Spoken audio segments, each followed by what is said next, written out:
জয় গৌর, জয় নিতাই। আজ 27শে জ্যৈষ্ঠ 1433 ও 11ই জুন 2026 বৃহস্পতিবার, একাদশী কমলা। এই কমলা একাদশীর দিন আমি শ্রী চৈতন্য চরিতামৃত পাঠ করছি।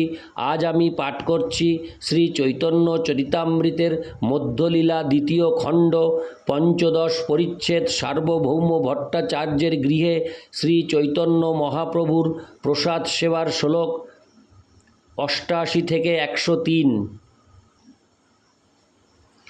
অচ্যুতম কেশবম কৃষ্ণ দামোদরম রাম নারায়ণম জানকী বল্লভম। শ্লোক 88 থেকে 91। এই মতো ব্যঞ্জনের শাক মূল ফল, এত মতো চিড়া হুড়ুম সন্দেশ সকল, এই মতো পিঠা পানা ক্ষীর ওদন পরম পবিত্র আর করে সর্বোত্তম। কাশমদি আচার আদি অনেক প্রকার, গন্ধবস্ত্র অলঙ্কার সর্বদ্রব্য সার, এই মতো প্রেমের সেবা করে অনুপম, যাহা দেখি সর্বলোকের জুড়ায় নয়ন। শ্লোকার্থ: এইভাবে বহু যত্নে তিনি ব্যঞ্জনের জন্য শাক মূল এবং ফল সংগ্রহ করেন। এইভাবে তিনি চিড়া মুড়ি এবং বিভিন্ন প্রকার সন্দেশ সংগ্রহ করেন। এইভাবে তিনি পিঠে পানা ক্ষীর পরম পবিত্র আর সর্বোত্তম করেন। এইভাবে তিনি কাশমদি এবং সর্বপ্রকার আচার সংগ্রহ করেন এবং গন্ধ বস্ত্র অলঙ্কার এবং সমস্ত দ্রব্যের সারাতিসার সংগ্রহ করেন। এইভাবে তিনি অপূর্ব সুন্দরভাবে ভগবানের প্রেম সেবা করেন, যা দেখে সকলের নয়ন জুড়িয়ে যায়। ইতি শ্লোক 88 থেকে 91। শ্লোক 92। এত বলি রাঘবেরে কইল আলিঙ্গনে, এই মতো সম্মানিল সর্বভক্তগণে। শ্লোকার্থ: শ্রী চৈতন্য মহাপ্রভু তখন কৃপা করে রাঘব পণ্ডিতকে আলিঙ্গন করলেন। এইভাবে তিনি সমস্ত ভক্তদের সম্মান প্রদর্শন করলেন। ইতি শ্লোক 92। শ্লোক 93 ও 94। শিবানন্দ সেনে কহে করিয়া সম্মান, বাসুদেব দত্তের তুমি করিও সমাধান। পরম উদার ইহ যে দিন যে আইসে, সেই দিনে ব্যয় করে নাহি রাখে শেষে। শ্লোকার্থ: শ্রী চৈতন্য মহাপ্রভু শিবানন্দ সেনকে সম্মান করে বললেন, তুমি ব্যাসদেব দত্তের দেখাশুনো করো। এ পরম উদার, যেদিন সে যা রোজগার করে সেই দিনই সে তা ব্যয় করে। তার আয় থেকে সে কোনো রকম সঞ্চয় করে না। ইতি শ্লোক 93 থেকে 94। শ্লোক 95। গৃহস্থ হয়েন ইহ চাহিয়ে সঞ্চয়, সঞ্চয় না কইলে কুটুম্ব ভরণ নাহি হয়। শ্লোকার্থ: সে গৃহস্থ, তাই তার সঞ্চয় করা প্রয়োজন। সঞ্চয় না করলে আত্মীয় স্বজনদের ভরণ পোষণ করা যায় না। ইতি শ্লোক 95। শ্লোক 96। ইহার ঘরের আয় ব্যয় সব তোমার স্থানে, সর খেলো অঙ্গা তুমি করিও সমাধানে। শ্লোকার্থ: এর ঘরের আয় এবং ব্যয় তুমি দেখাশোনা করো, এর সর খেলো হয়ে তুমি আয় ব্যয়ের সমাধান করো। তাৎপর্য: বাসুদেব দত্ত এবং শিবানন্দ সেন উভয়ই একই অঞ্চলে বাস করতেন, যা বর্তমানে কুমারহট্ট বা হালি শহর নামে পরিচিত। ইতি শ্লোক 96। শ্লোক 97। প্রতিবর্ষে আমার সব ভক্তগণ লঙ্গা, গুন্ডিচায় আসিবে সবাই পালন করিয়া। শ্লোকার্থ: প্রতি বছর আমার সমস্ত ভক্তদের নিয়ে তাদের দেখাশোনা করে গুন্ডিচা মন্দির মার্জন মহোৎসবের সময় এসো। ইতি শ্লোক 97। শ্লোক 98।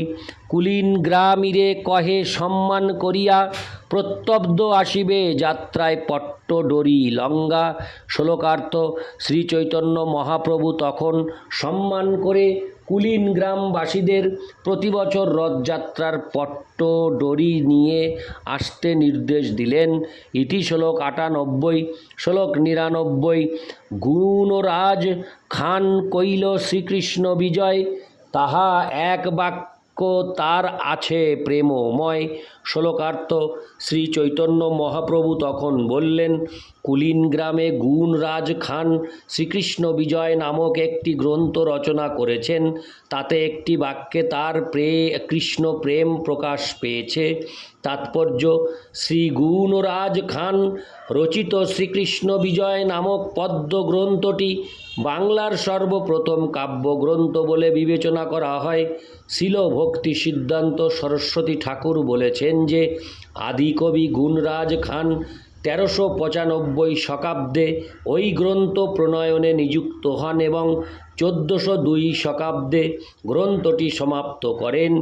এই গ্রন্থটির ভাষা এত সরল যে অর্ধশিক্ষিতা বাঙালি রমণী ও সামান্য বর্ণজ্ঞান বিশিষ্ট শ্রেণীর পুরুষেরাও এই গ্রন্থটি অনায়াসে পড়তে এবং বুঝতে পারেন। এই গ্রন্থের ভাষা অলঙ্কৃত নয়। এর পদ্য অনেক স্থানে সুমিষ্ট হয়নি। 14 অক্ষরের পয়ারের অনেক স্থলে 16-17 অক্ষর বা 12-13 অক্ষর দেখতে পাওয়া যায় এবং এর অনেক শব্দই তৎকালিক ব্যবহৃত শব্দ। সেই সমস্ত শব্দের অর্থ নিতান্ত রাঢ়ীয় লোক ব্যতীত অন্যেরা বুঝতে পারেন না। কিন্তু তবুও এই গ্রন্থটি এত জনপ্রিয় যে এই গ্রন্থটি ব্যতীত কোনো বঙ্গীয় পুস্তকালয় সম্পূর্ণ নয়।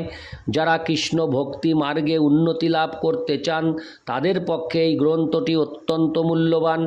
শ্রী গুণরাজ খান ছিলেন সর্বশ্রেষ্ঠ বৈষ্ণবদের অন্যতম এবং তিনি সাধারণ মানুষদের বোধগম্য করে শ্রীমদ্ ভাগবতের 10ম এবং 11 স্কন্দের অনুবাদ করে এই গ্রন্থটি প্রণয়ন করেছেন। তাই বৈষ্ণব জগতের এই গ্রন্থখানি সর্বত্র পূজনীয়। যে গ্রন্থটি পাঠ করে শ্রীচৈতন্য মহাপ্রভু এত প্রশংসা করেছেন সেই গ্রন্থটি যে গৌড়ীয় বৈষ্ণব সমাজে কত আদর লাভ করবে তা বলাই বাহুল্য। সুতরাং এই কাব্যখানি বঙ্গবাসীদের পক্ষে বড়ই আদরের ধন। বিশেষত কেউ কেউ বলেন এই গ্রন্থখানি বঙ্গভাষার আদি কাব্য। বঙ্গীয় সম্রাট আদিসুর কান্যকুব্জ বা কনৌজ থেকে 5 জন ব্রাহ্মণ এবং 5 জন কায়স্থ নিয়ে এসেছিলেন। রাজার সঙ্গে যেহেতু তার পার্ষদ থাকে তাই ব্রাহ্মণেরা রাজার পারমার্থিক উন্নতির ব্যাপারে সাহায্য করার জন্য তার সঙ্গে ছিলেন। কায়স্থরা অন্যান্য সেবা কার্য করেন। উত্তর ভারতে কায়স্থদের শূদ্র বলে বিবেচনা করা হয়, কিন্তু বঙ্গদেশে কায়স্থদের উচ্চবর্ণ বলে বিবেচনা করা হয়। বাংলার কায়স্থরা প্রকৃতপক্ষে উত্তর ভারত থেকে এসেছিলেন, বিশেষ করে কান্যকুব্জ বা কনৌজ থেকে। শিল ভক্তি সিদ্ধান্ত সরস্বতী ঠাকুর বলেছেন যে কান্যকুব্জ থেকে যে সমস্ত কায়স্থরা এসেছিলেন তারা সকলেই ছিলেন উচ্চ শ্রেণীর মানুষ। তাদের মধ্যে দশরথ বসু ছিলেন অন্যতম এবং তারই বংশের 13শ পর্যায়ে শ্রী গুণরাজ খান জন্মগ্রহণ করেন। তার প্রকৃত নাম ছিল মালাধর বসু, কিন্তু গৌড়ের সম্রাট তাকে গুণরাজ খান উপাধি প্রদান করেন। শিল ভক্তি সিদ্ধান্ত সরস্বতী ঠাকুর গুণরাজ খানের বংশ তালিকা প্রদান করেছেন। দশরথ বসু, কুশল, শুভশঙ্কর, হংস, শক্তিরাম বাগান্ডা, মুক্তিরাম মাইনগর এবং অলঙ্কার বঙ্গজ, দামোদর, অনন্তরাম, গুণী নায়ক ও বীণা নায়ক, মাধব, লক্ষ্মীনাথ, চক্রপাণি, উদয়চাঁদ, লৌহ তৌহ, হরে কৃষ্ণ, লৌহু তৌহু, শ্রীপতি এবং অচ্যুতানন্দ, যজ্ঞেশ্বর, ত্রিলোচন, বটেশ্বর, প্রজাপতি, ঈশান, সাগর ও কৃপারাম, ভগীরথ, কামেশ্বর, সদানন্দ, বশিষ্ঠ, ভগীরথের পুত্র মালাধর বসু বা গুণরাজ খান। গুণরাজ খানের 14টি পুত্র ছিল, তার মধ্যে দ্বিতীয় পুত্র লক্ষ্মীনাথ বসুরই উপাধি সত্যরাজ খান, তারই পুত্র শ্রী রামানন্দ বসু। অতএব শ্রী রামানন্দ বসু পঞ্চদশ পর্যায়। গুণরাজ খান অত্যন্ত প্রসিদ্ধ ধনশালী পুরুষ ছিলেন। তার প্রাসাদ, দুর্গ এবং মন্দির এখনও বর্তমান এবং সেগুলি থেকে সহজেই অনুমান করা যায় যে গুণরাজ খান অত্যন্ত ঐশ্বর্যশালী ব্যক্তি ছিলেন। শ্রী গুণরাজ খান বল্লাল সেন প্রবর্তিত কৌলিন্য প্রথাকে কোনো গুরুত্ব দেননি। ইতি শ্লোক 99। শ্লোক 100। নন্দনন্দন কৃষ্ণ মোর প্রাণনাথ, এই বাক্যে বিকায়ুনু তার বংশের হাত।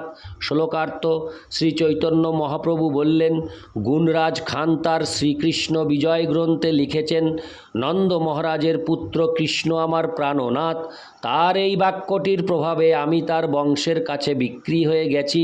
তাৎপর্য: মূল পদ্যটি এই: একভাবে বন্দ হরি জোড় করি হাত, নন্দনন্দন কৃষ্ণ মোর প্রাণনাথ। শ্লোক ইতি শ্লোক 100। শ্লোক 101। তোমার কি কথা, তোমার গ্রামের কুক্কুর সেহ মোর প্রিয়, অন্যজন রহু দূর। শ্লোকার্থ: তোমার কি কথা, তোমার গ্রামের কুকুর পর্যন্ত আমার প্রিয়, আর অন্যদের কথা আমি কি বলবো। ইতি শ্লোক 101। শ্লোক 102 থেকে 103। তবে রামানন্দ আর সত্যরাজ খান প্রভুর চরণে কিছু কইল নিবেদন, গৃহস্থ বিজয়ী আমি কি মোর সাধনে, শ্রীমুখে আজ্ঞা করো প্রভু নিবেদি চরণে। শ্লোকার্থ: তারপর রামানন্দ বসু ও সত্যরাজ খান শ্রী চৈতন্য মহাপ্রভুর শ্রীপাদপদ্মে নিবেদন করলেন, আমরা গৃহস্থ বিষয়ী পারমার্থিক জীবনে অগ্রসর হবার জন্য যে আমাদের কি করা কর্তব্য তা আমরা জানি না, তাই দয়া করে আপনি আমাদের সে সম্বন্ধে উপদেশ দান করুন। আপনার শ্রীপাদপদ্মে এই আমাদের বিনীত নিবেদন। ইতি শ্লোক 102 থেকে 103। অচ্যুতম কেশবম কৃষ্ণ দামোদরম রামনারায়ণম জানকী বল্লভম।